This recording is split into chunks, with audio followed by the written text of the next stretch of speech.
-3। उसके बाद दूसरा जो इक्वेशन है वो 12x प्लस के वाई इज इक्वल टू के, है ना। 12x प्लस के वाई इज इक्वल टू के, इसका आपका इनफाइनाइट सॉल्यूशन है। कैसा सॉल्यूशन सर? इनफाइनाइट। अब आपको वैल्यू फाइंड करना है, फाइंड के आपको निकालना है सर कि के इक्वल टू क्या होगा, what will be the value of k in this equation. No no no, इसको बढ़िया से बनाइए तो आपको समझ में आएगा कि फाइंड द वैल्यू ऑफ के क्या हो सकता है। देखिए यहाँ पर समझिए कि इस सवाल को आपको कैसे बनाना है। यहाँ पर बोल रहा है कि इसका इनफाइनाइट सॉल्यूशन है, तो इनफाइनाइट सॉल्यूशन के लिए हम लोग कंडीशन जानते हैं सर कि a1/a2 equal to b1/b2 equal to c1/c2। मतलब a1/a2 बराबर होना चाहिए b1/b2 के और इज इक्वल टू होना चाहिए c1/c2 के, तब हमारा समझ में आएगा कि इनफाइनाइट सॉल्यूशन है। अब आपको a1 a2 और b1 b2 के सबका वैल्यू लिख लेना, एग्जाम में लिखना पड़ेगा, बात समझ में आ रहा, नहीं तो नंबर नहीं दिया।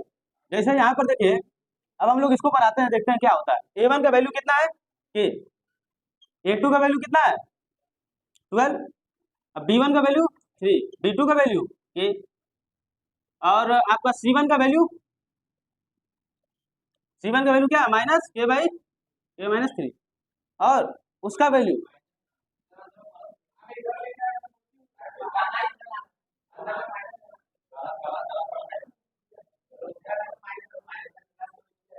ये पूरा हम लेकर आए ना, के माइनस 3 पूरा।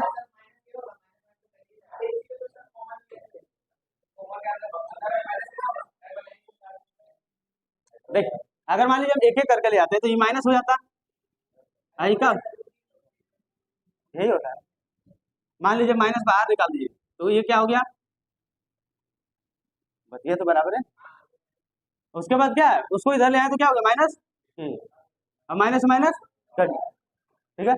ये ऐसे ही आपको बनाना है, क्योंकि आप जब C1 का वैल्यू लिखेंगे तो ये नहीं लिखेंगे, ये लिखेंगे। मैं समझ में आ रहा मेरा बात, गलती नहीं करना है। अब देखिए, अब आपके पास ये सिस्टम है, यानी आप इन दोनों को अगर इक्वेट करेंगे तो कुछ और आएगा, इन दोनों को कुछ करेंगे तो कुछ और आएगा। आपको दोनों को करना है। देखिए क्या हो सकता है कि पहले हम लोग इसको लेते हैं, तो इसको लेंगे तो क्या हो जाएगा k/12 इक्वल टू 3/k। इसको हम लोग क्रॉस मल्टीप्लाई किए तो k स्क्वायर बराबर आ गया 12×36, ठीक है। अब इसका देखिए बहुत ध्यान समझिएगा, स्क्वायर रूट जब आप करेंगे ना सर तो k का वैल्यू 2 आएगा, एक +6 और एक माइनस, क्योंकि आप -6 का भी स्क्वायर करते हैं तो क्या आता है 36, और 6 का भी स्क्वायर करते हैं तो क्या आता है 36। इसका मतलब आपको जब भी इस टाइप का सिचुएशन आता है k स्क्वायर बराबर 36, आपको सर k का वैल्यू 2 हो जाता है, एक प्लस में और एक माइनस। बात समझ में आ रहा है। अब यहाँ पर देखिए इसको सॉल्व करते हैं। जब आप इसको सॉल्व करेंगे तो 3/k इक्वल टू k-3, अब आई क्या होगा k, क्रॉस मल्टीप्लाई करिए तो क्या हो जाएगा, या इससे इसके से इसके को क्या कर दिए काट दिए। तो अब देखिए क्या होगा, जब आप इसके से इसके को काट देंगे तो आपके पास बचेगा क्या, के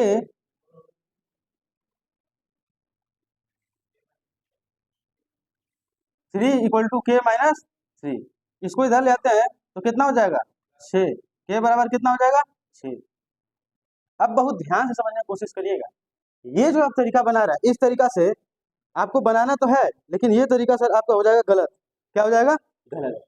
आपको यहाँ के से के को काटना नहीं है, यानी आपको क्या करना है बहुत ध्यान समझिए, इसको भी लिखना जरूरी है। 3/k इक्वल टू k-3/k, ठीक है।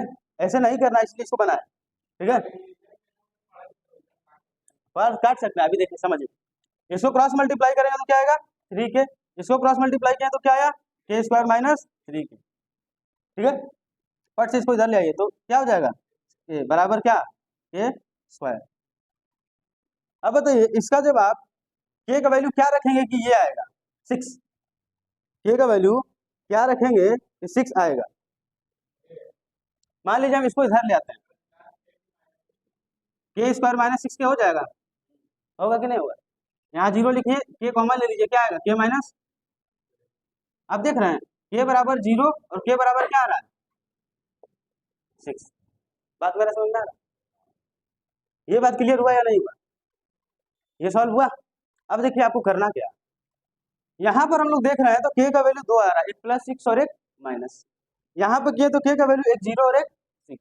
अब बहुत ध्यान समझिए, यहाँ पर और यहाँ पर अगर आपको दो इक्वेशन क्रिएट हो जाता है, दो जगह से के का वैल्यू आता है, तो आपको दोनों जगह जो चीज कॉमन दिखेगा वही के का वैल्यू होगा। यानी आप के का वैल्यू यहाँ पर -6 नहीं ले सकते हैं। बात में समझ में आ रहा है? माइनस के पर आपको वो रिजल्ट नहीं मिलेगा, मतलब आपका इक्वेशन यूनिक सॉल्यूशन नहीं देगा, इनफाइनाइट सॉल्यूशन नहीं देगा। आपको के इक्वल टू 6 पर ही इनफाइनाइट सॉल्यूशन देगा, क्योंकि इसमें भी और इसमें भी के का वैल्यू क्या है? 6। समझ में आया? यानी के का वैल्यू जहां दोनों में कॉमन है वही के का वैल्यू माना जाएगा। समझ में आ रहा है ये बात?